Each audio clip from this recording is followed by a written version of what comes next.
নমস্কার দর্শক বন্ধুরা, দেখছেন নিউজ ভ্যানগার্ড। আর নিউজ ভ্যানগার্ড এখন সময় একটি টক শো, বিশেষ টক শো। দর্শক বন্ধুরা, আপনারা জানেন নিউজ ভ্যানগার্ডে আমরা প্রায় সময় কিন্তু নারীদের অধিকার নিয়ে কথা বলি, নারী নির্যাতন নিয়ে আমরা কথা বলি, আওয়াজ তুলি, এবং নারীদের যে নানান সুযোগ সুবিধা তা কতটা পাচ্ছেন, অধিকার তাদের কতটুকু সুরক্ষিত থাকছে, সেসব বিষয় নিয়ে আমরা কথা বলি, আমরা টক শো করি। আমরা বিভিন্ন জায়গায় যখন নারীদের অধিকার খণ্ডন হয় তাও কিন্তু আপনাদের সামনে তুলে ধরি।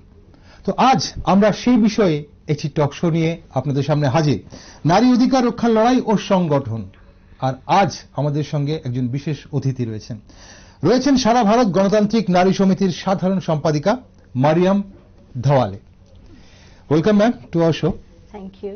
দর্শক বন্ধুরা, আপনাদের জানিয়ে রাখি, মারিয়াম ম্যাম সারা ভারত গণতান্ত্রিক নারী সমিতির সাধারণ সম্পাদিকা। উনি যেহেতু বাংলা, উনি স্বাচ্ছন্দ্য বোধ করেন না বাংলা বলতে, কারণ উনি শি ইজ ফ্রম মুম্বাই। উনি যদিও এখন দিল্লিতে থাকেন, উনি মুম্বাইতে বড় হয়েছেন, মহারাষ্ট্রে বড় হয়েছেন। তো উনি হিন্দিতে কথা বলবেন আমাদের সাথে, इंग्रेजी কথা বলবেন, তবে আমি চেষ্টা করব আপনাদের সঙ্গে বাংলাতেই কথা বলার। मैम, पहले तो आपसे ये पूछना चाहेंगे कि देश की माँ, बेटी, बहन आज कैसी है? बहुत असुरक्षित अपने आप को महसूस करती हैं, बहुत तकलीफ में है और अपनी जिंदगी को चलाने के लिए बहुत मेहनत कर रही है।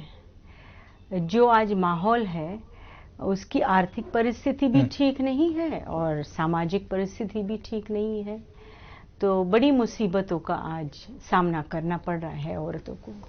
औरतों का, नारियों का जो अधिकार है, जो वुमेन का जो राइट्स है, उनको मिल रहा है आज पूरा? नहीं, कतई नहीं। Okay. और जो राइट्स उनके थे और है, मतलब आजादी के बाद कई संघर्षों के बाद बहुत सारे कुछ अधिकार मिले उनको, लेकिन वो भी आज छीने जा रहे हैं या उसको डाइल्यूट किया जा रहा है। Okay.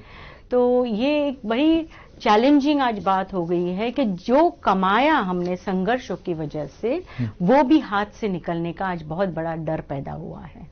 मैडम, भारत को मतलब इंडिपेंडेंस मिला 76 years. So, whom do you blame for such condition of women today in India? देखो, हमारी जो एक्चुअली सिस्टम है, ये सिस्टम उसके जिम्मेदार है, लेकिन अभी कुछ सालों के अंदर ये सिस्टम महिलाओं के खिलाफ बहुत ही ज्यादा तरीके से आज काम कर रही है। अच्छा। आप जानते हो कि आजादी के बाद हमारे संविधान ने हमें कुछ अधिकार तो जरूर दिए हैं, और वो संविधान पैदा हुआ संघर्षों से, आजादी के आंदोलन से। अब उस अधिकारों को भी आज, जैसे इज्जत से जिंदगी जीने का अधिकार, अपनी मनपसंद जिंदगी जीने का अधिकार, हमको जो धर्म मानना है उस धर्म को मानने का अधिकार, पढ़ाई लिखाई का अधिकार, ये सभी जो अधिकार है, ये सभी के ऊपर आज बहुत ही बुरी तरह से हमले हो रहे हैं। तो पूरे सिस्टम के अंदर एक माहौल ऐसा था जब महिला आंदोलन अपनी आवाज उठा पाती थी और कुछ हद तक सुनवाई भी होती थी, लेकिन आज ऐसा माहौल है कि कोई भी सुनवाई भी नहीं हो रही है। उल्टा जो गुनहगार है आज उनको मदद या उनको सुरक्षा दी जा रही है। तो एक बहुत ही खतरनाक स्थिति आज पैदा हुई है देश में। तो what is the role your organization IDWA is playing for the rights of the women? हम लोग जनरली औरतों को अपने मांगों के ऊपर संगठित करते हैं, और जहां पर हमले होते हैं और उनको न्याय नहीं मिलता तो उनके समर्थन में हम खड़े रहते हैं। जैसे दिल्ली के अंदर कुश्ती खिलाड़ियों का जो पूरा आंदोलन चला, हमारी संगठन ने उसके लिए बहुत मदद की उन्होंने। क्योंकि पूरा उनका करियर दांव पे लगाकर वो लड़कियां लड़ रही थी। उन्होंने देश का नाम कई जगह पे रोशन किया है, मेडल्स जीत के, लेकिन यौन शोषण के खिलाफ जब आवाज उठाया तब उनकी कोई सुनवाई नहीं हो रही थी। उसी तरह से हरियाणा के अंदर जो कैबिनेट मिनिस्टर है, आज भी है, उनके ऊपर आरोप लगा है। तो उल्टा वो जो आरोप लगाने वाली लड़की थी, कोच थी, उन्हीं की जांच करने लगी व्यवस्था। तो हर जगह पर ये एक माहौल ऐसा तैयार हुआ है। तो इसलिए सभी जात, धर्म, भाषा बोलने वाली औरतों को एक साथ आकर अपनी, क्योंकि कोई भी औरत सुरक्षित नहीं है ना फिर। ओके। ये है बात। अभी मणिपुर में देखिए, हम लोग मणिपुर में जाके आए, जिस तरह से इतनी निंदनीय घटना जो उस 2 लड़कियों के साथ हुई, पूरे देश में लोग तो एकदम शॉक हो गए कि ये क्या हो रहा है हमारे देश में। अब अगर किसी औरत के साथ होता है तो इस देश में कहीं पे भी किसी भी औरत के साथ हो सकता है, क्योंकि गुनहगारों को तो प्रशंसा की जाती है, उनको लड्डू खिलाए जा रहे हैं, उनके ऊपर हार डाल जाए, तो औरत देखती है ना। मैडम, एक तो ये जो आप कह रहे थे कि आप क्या रोल प्ले करती हैं फॉर द वुमेन राइट, और जहां पे भी कुछ होती है, गलत कुछ होते हैं लड़कियों के खिलाफ या वुमेन के खिलाफ, आप लोग खड़े होते हैं। हम जो देखते हैं कि जो आइटवा है, जो जिसको बंगाली में हम नारी समिति कहते हैं, तो इनका जो है, आप लोगों का जो है, जब आप लोग पावर में होते हैं, किसी स्टेट में पावर में होते हैं, तो आप लोग बहुत प्रोएक्टिव रहते हैं, आपके आइटवा, और जब पावर में नहीं होते हैं तो दिखते हैं ग्राउंडेड रहते हैं, रिएक्टिव, तब कुछ घटता है तो आप जाते हैं, ऐसा क्यों है? एक्चुअली एडवा कहीं पे भी पावर में कभी भी रही नहीं है, क्योंकि हम पॉलिटिकल पार्टी नहीं है। नहीं, एडवा नहीं, लेफ्ट, जब जहां पे लेफ्ट पार्टीज जहां पे रूल में होता है, वहां पे हम देखते हैं कि प्रोएक्टिव रहता है, नारी समिति प्रोएक्टिव रहता है। हमने त्रिपुरा में भी देखा। मगर जब लेफ्ट पावर से चला गया, तब हम देखते हैं कि no, they are not proactive, they are then reactive. कहीं पे कुछ होता है तो उनका कुछ कमेंट्स आता है या कोई जाता है मिलने। नहीं, ये थोड़ा सा सही नहीं है, क्योंकि आज लेफ्ट पावर में है केरला में, लेकिन वहां पे हमारी संगठन आए दिन रस्तों पे होती है, लगातार कुछ न कुछ प्रोग्राम लेती रहती है, संघर्ष करती रहती है, वो तो चालू है। अब आप जब त्रिपुरा की बात कर रहे हो तो एक बात आप समझ लीजिए, रिएक्टिव होने का नहीं है, वो औरतों के सवालों को भी उठाती है। जैसे आज त्रिपुरा में राशन में कुछ भी नहीं मिल रहा है, तो औरतों को इकट्ठा तो करते हैं, लेकिन एक बुनियादी फर्क है यहाँ पर, वो ये है कि बहुत ही बड़े पैमाने पे दहशत और जो पूरा डराने का जो माहौल है, मारपीट करने का माहौल है, घर को जला देना, घर को तोड़ देना, धमकियां देना, आप इनके साथ जाओगे तो फिर गांव में लौट नहीं पाओगे, इस तरह की जो बातें होती है, सामान्य औरत तो नेचुरली डरेगी ना उससे। तो ये माहौल का मुकाबला करते हुए महिला संगठन का काम करना औरतों के लिए आसान नहीं होता है। आम औरत जो होती है वो तो डरती ही है अपने फैमिली की सेफ्टी के लिए। तो इन माहौल के बावजूद अगर वो कुछ कर रही है तो उसकी बहुत तारीफ करनी चाहिए जरूर। मैडम, वुमेन एम्पावरमेंट के लिए 33% रिजर्वेशन कितना जरूरी था, और वो हुआ क्यों नहीं? तो हम जिस पितृसत्ताक समाज में रहते हैं, पेट्रियार्की बहुत मजबूत है ना, ये एक ही बिल है देश के इतिहास में जो अलग अलग वजह से अभी तक 26-27 साल हो गए, अभी उसको अभी तक पास नहीं हो पाया है। हर सरकार कहती है हम करेंगे, लेकिन करते नहीं है। अब बीजेपी का तो पूरा बहुमत है, कर सकती है लेकिन करेगी नहीं, क्योंकि ये सिर्फ इलेक्शन का एक प्रॉमिस रहता है। और ये जरूरी इसलिए है क्योंकि आज भी देखिए पार्लियामेंट में 11% से ज्यादा औरतें जीत के नहीं आती है, नहीं है परसेंटेज उनका। तो एक पॉजिटिव डिस्क्रिमिनेशन का जो बात है ना, वो करने की जरूरत है। और महिलाओं को जहां पे निर्णय लिया जाता है, उस निर्णय प्रक्रिया के अंदर भाग लेने के लिए एक मौका मिलना चाहिए। तो ये लगातार और सहमति बनानी है, इस वजह से वो बिल को ऐसे ही रखा गया है। ये तो आप लोग तो लेफ्ट को सपोर्ट करते हैं, और लेफ्ट जो कांग्रेस था पावर में बहुत साल, जब ये बिल पास होना था तो आप यूपीए गवर्नमेंट को सपोर्ट कर रहे थे, तब भी आपकी बात सुनी नहीं गई। तो हम यही तो कह रहे हैं, पितृसत्ताक बहुत मजबूत है ना, इसका यही तो एक रिफ्लेक्शन है। और अलग अलग बातें पार्लियामेंट में की गई, कितनी खराब बातें भी की गई कि अब पुरुष बैठ के रोटियां बनाएंगे क्या घर के अंदर। मतलब स्त्री को एक स्वतंत्र नागरिक, एक स्वतंत्र इंसान होने के नाते नहीं देखा जा रहा है। उसको खुद को भी एक मौका मिलना चाहिए। अपना अस्तित्व है, उसका खुद का अस्तित्व है, वो अस्तित्व आगे लाने के लिए उसको मौका मिलना चाहिए। मैम, आपको लगता है कि जो लास्ट 9 साल में बीजेपी ने महिलाओं के लिए, लड़कियों के लिए जो जो हम देखते हैं कि बहुत सारे ऐसे योजनाएं लाते हैं, वो योजनाएं चालू भी है बहुत सारे, कुछ भला किए हैं? Have they done anything good for women? BJP ने घोषणाबाजी करने के अलावा और कुछ नहीं किया है। ये बहुत दुख की बात है। आपको बता दें कि ये 9 सालों के अंदर जितनी अस्थिरता औरतों की जिंदगी में आई है, इसके पहले कभी नहीं आई थी, क्योंकि खुलेआम ये दिख रहा है। धर्म संसद के अंदर किसी को मार डालो, किसी को काट डालो, किसी का घर जला दो, खुलेआम बोला जाता है, लेकिन कोई कार्रवाई नहीं होती है। कहीं धमकियां दी जाती है, गोली मारो, तब भी कोई कार्रवाई नहीं होती है। लेकिन जो आवाज उठाती है औरतें, जो आवाज उठाते ह्यूमन राइट्स एक्टिविस्ट, जर्नलिस्ट, उनको जेल में डाला जा रहा है। तो ये पूरा माहौल जो है ना, फांसीवादी स्वरूप जो इस सरकार का है, उसका असर हो रहा है। उन्होंने बेटी बचाओ बेटी पढ़ाओ की घोषणा करी, और 2022 में प्रधानमंत्री जी ने अपना 15 अगस्त का स्पीच देते वक्त उन्होंने कहा कि पुरुषों ने औरतों की इज्जत करनी चाहिए। लेकिन उन्हीं की सरकार ने गुजरात में बिल्किस बानो के 11 गैंग रेपिस्ट और मर्डरर्स को छोड़ा, और जब वो जेल से बाहर आए तो बीजेपी के नेतागण थे वहां पे खड़े, उनको लड्डू खिलाने के लिए और हार उनके गले में डालने के लिए।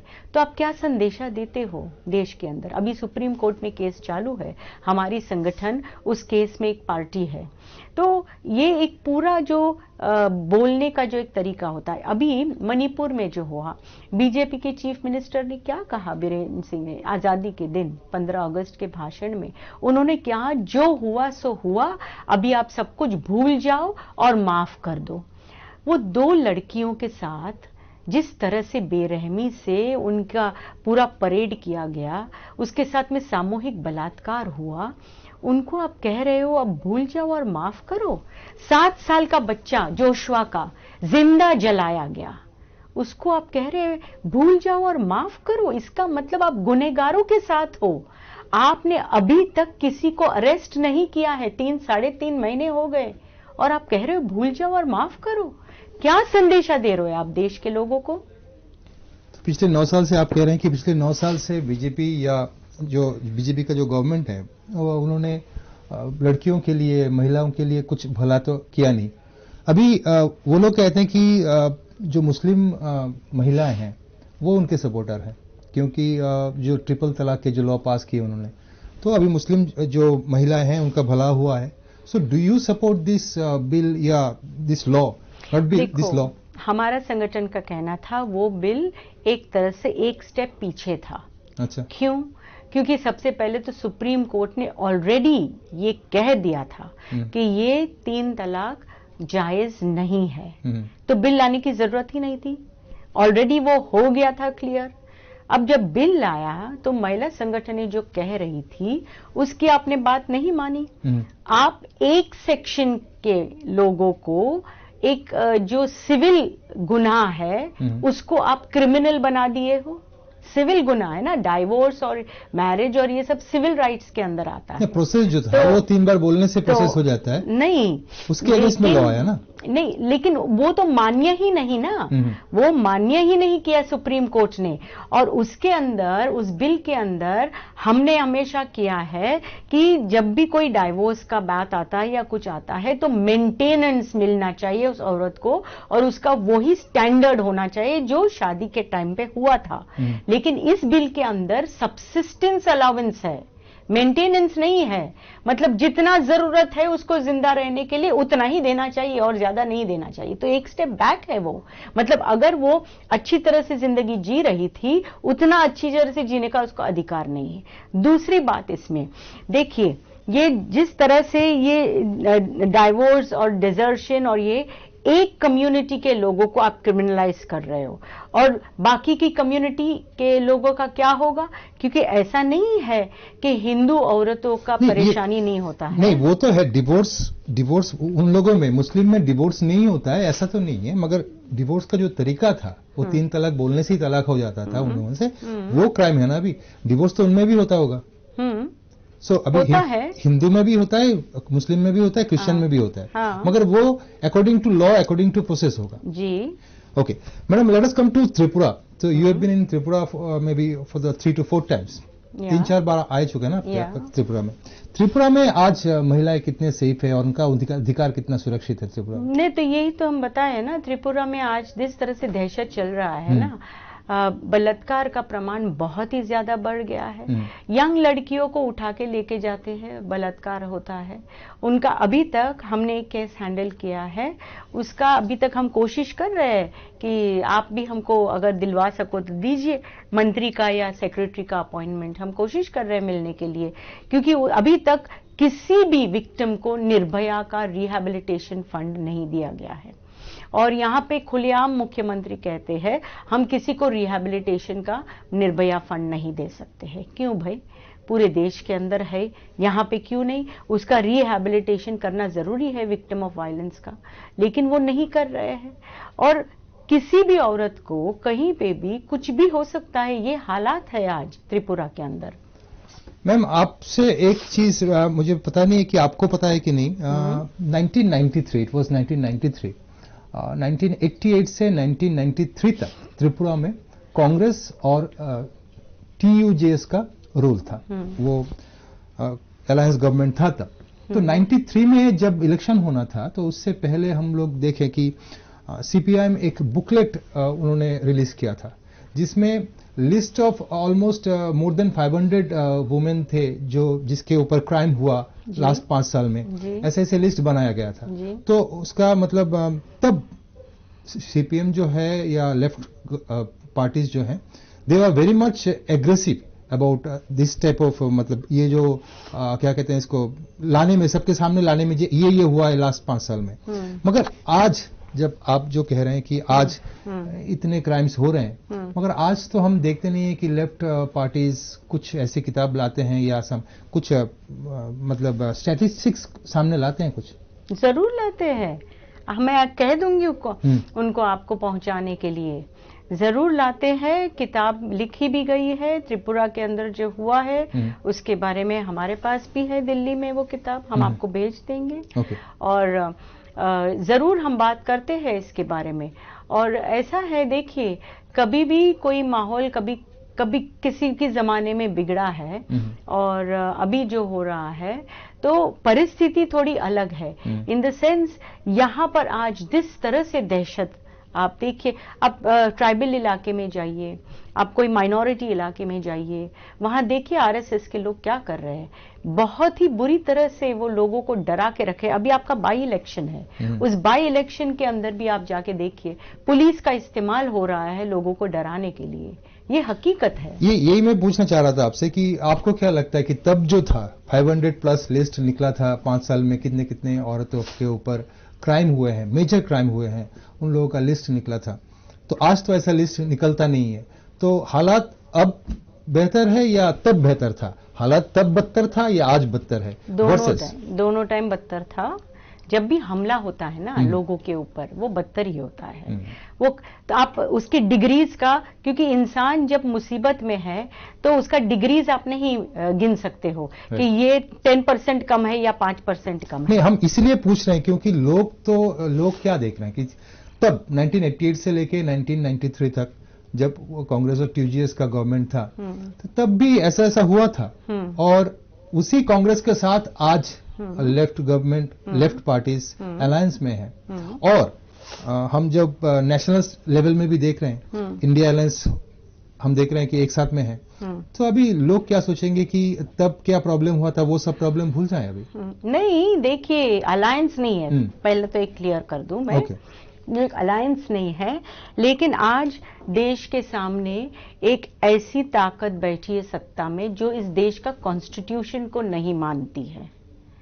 RSS BJP को चला रही है आरएसएस ने कॉन्स्टिट्यूशन को कभी नहीं माना है हम्म, और वो खुलेआम कहते हैं कि हमको इस देश में मनुस्मृति लागू करना है, जिस मनुस्मृति को डॉक्टर बाबा साहेब अम्बेडकर ने जलाया था, क्योंकि वो असमानता की बात करती है, वो अधिकार छीनने की बात करती है मनुस्मृति। तो ऐसे एक सेक्युलर, एक धर्मनिरपेक्ष जनवादी मूल्यों पे चलने वाले देश के अंदर अगर आप संविधान हटा दो और इसको एक हिंदुत्व राष्ट्र बनाने की जो साजिश चल रही है, जो पूरा माहौल बिगाड़ के रखा है, नफरत की राजनीति के ऊपर ये पूरा हुकूमत चल रहा है। लोगों, मणिपुर की घटना, हम गए सर, मणिपुर में आम औरत कह रही थी हमें पता नहीं कैसे ये सब हो गया, हम सालों साल से एक साथ में इतनी अच्छी तरह से प्यार से जी रहे थे, आज एक दूसरे के दुश्मन हो गए हैं। आइडेंटिटी पॉलिटिक्स, धर्म के नाम पे पॉलिटिक्स, मारो काटो, इसको भगाओ पाकिस्तान, उसको भगाओ कहीं, दलितों के ऊपर हमला। तो इनकी नींव ही है ऐसी कि नफरत की राजनीति से इलेक्शन को जीतना, पोलराइज करना। अब ऐसे समय में आज ऐसी स्थिति हो गई है कि भारत को एक धर्मनिरपेक्ष राष्ट्र की तरफ बचाना है, जो 75 सालों से चलता आ रहा है। तो एक साथ आकर हर एक भारतीय नागरिक को एक साथ आना पड़ेगा, क्योंकि ये देश तो हर एक भारतीय नागरिक का है ना, किसी कुछ पॉलिटिकल पार्टीज का नहीं है सिर्फ, इसमें जो इंसान रहता है उसका वो देश है। मगर हम जहां भी देख रहे हैं, मतलब त्रिपुरा में भी देख रहे हैं, तो सेकंड टाइम लोग बीजेपी को ही पसंद किए हैं, बीजेपी को इलेक्ट किए हैं। अभी आप लोग मतलब जो यहाँ पे पहले लेफ्ट फ्रंट था 218 में, 2018 में देख, ठीक है, लोग कहते हैं कि कुछ झूठे वायदे किए थे उन लोगों ने, मगर अभी 2023 में भी तो एक ही साथ मतलब रिपीट किए हैं। तो why this, why people are selecting BJP मतलब year after year? Not year after year, ये सिर्फ सेकंड टाइम है, ईयर आफ्टर ईयर नहीं है, और ये हमेशा भी नहीं रहेगा, क्योंकि दमन की राजनीति हमेशा नहीं चलती है।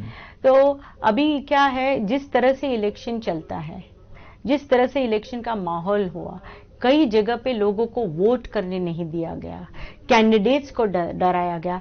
हमारे कार्यकर्ताओं को बीजेपी के लोग आके सफेद साड़ी देते थे और कहते थे अगर तुमको खड़ा रहना है या तुम्हारे पति को अगर खड़ा रहना है तो तैयार रहो, ये सफेद साड़ी पहननी पड़ेगी इसके बाद। तो ये जो पूरा दहशत का माहौल, पूरा सत्ता का इस्तेमाल लोगों को डराकर वोट नहीं दिलवाने के लिए, उससे कुछ तो असर होता ही है ना। लेकिन ये ज्यादा दिन चलेगा नहीं, दमन की राजनीति कभी भी नहीं चलती है। कई जगह पे आप देखिए, कर्नाटका का इलेक्शन हुआ, हारे ना वहां। यूपी के अंदर जो ब्रिजभूषण शरण सिंह का इलाका है, उसमें लोकल बॉडी के अंदर बीजेपी हारी। जो ब्रिजभूषण शरण सिंह एमपी, उनको समर्थन दे रही है आज तक, जो यौन शोषण का आरोपी है, जिसके ऊपर यौन शोषण का एक इल्जाम लगा है। ओके मैडम, वक्त तो खत्म होते जा रहा है प्रोग्राम का, शो में आप मिले तो जो तो आप नेशनल स्टैंडर्ड से मिले, नेशनल लेवल से मिले, स्टैंडर्ड नहीं लेवल से मिले। What will be the stand of left parties in India alliance? Without any condition आप लोग ज्वाइन कर रहे हैं या आपका कुछ कंडीशन? वो तो लेफ्ट पार्टी से पूछना पड़ेगा आपको, लेकिन मैं इतना कह दूं कि एक जो माहौल बन रहा है इस देश के अंदर कि बीजेपी आरएसएस, ये बहुत खतरा है देश के लिए, और ये अंबानी अदानी को देश बेचने वाली और देश बांटने वाली जो सरकार है, वो हमें अभी रखनी नहीं है। आप देखिए, जो हमारे देश की संपत्ति है कौड़ी मोलों में बेची जा रही है। विशाखापट्टनम के स्टील प्लांट के कामगार क्यों लड़ रहे हैं? विशाखापट्टनम किसकी प्रॉपर्टी है? किसके पैसे से खड़ी हुई है? देश के पैसे से। आप अपने दोस्तों को, कॉरपोरेट दोस्तों को बेचना चाह रहे हो, तो ये कतई नहीं हो सकता है। तो लोग तो जान रहे हैं, अब देखते हैं आगे क्या होगा। मैडम, आप त्रिपुरा आई, तो what will be your demands and what are your demands for the women of Tripura to the government? First and foremost, सबको सस्ता अनाज मिलना चाहिए, हाथों को काम मिलना चाहिए, मनरेगा का काम फिर से शुरू करिए। सेल्फ हेल्प ग्रुप्स जो है, जिसकी माइक्रो फाइनेंस इंस्टीट्यूशन की तरफ से बहुत लूट हो रही है, उनको रोकिए, उनको मदद कीजिए। फिर जो पढ़ाई लिखाई का अधिकार है, उसके बारे में पहलकदमी करिए और सबसे पहले जो पूरा वायलेंस, पूरा हिंसा जो आपने यहाँ पे चला के रखा है वो तुरंत बंद कीजिए और जो गुनहगार है उनको पकड़िए, उनको सजा दीजिए, उनको समर्थन न दें। Thank you so much for being with us ma'am. Mariam Dhawale, आपने अपने बिजी शेड्यूल से टाइम निकाला हमारे लिए। Thank you so much for being us. Thank you very much. দর্শক বন্ধুরা, এতক্ষণ আপনারা দেখছিলেন সারা ভারতের গণতান্ত্রিক নারী সমিতির সাধারণ সম্পাদিকা মারিয়াম ধাওয়ালে আমাদের সঙ্গে ছিলেন আজ। আমরা শুনলাম ওনাদের বক্তব্য শুনলাম, আপনারাও শুনলেন বিভিন্ন বিষয়, নারীদের বিষয়ে। নারীদের আজ নারীরা, ত্রিপুরা রাজ্যের নারীরা বলুন বা ভারতবর্ষের নারীরা বলুন কেমন আছে সেটাই আমরা জানার চেষ্টা করছিলাম এবং সেটা আমরা বারবার জানার চেষ্টা করব। কারণ নারীরা ভালো থাকলেই পরিবার ভালো থাকবে এবং পরিবার ভালো থাকলেই রাজ্য বলুন বা দেশ বলুন ভালো থাকবে। সঙ্গে থাকুন, দেখতে থাকুন নিউজ ভ্যানগার্ড।